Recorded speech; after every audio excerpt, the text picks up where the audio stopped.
5 fact about Amazon rain forest. Fact number 1, क्या आपको पता है पूरी दुनिया में 20% ऑक्सीजन अकेले ही अमेजॉन प्रोड्यूस करता है।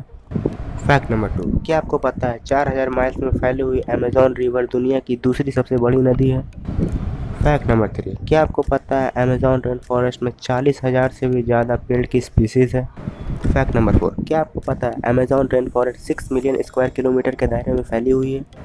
फैक्ट नंबर 5, क्या आपको पता है अमेजॉन रेन फॉरेस्ट में 3000 से भी ज़्यादा फल पाए जाते हैं, लेकिन पूरी दुनिया में सिर्फ 200 तरह के फल खाए जाते हैं।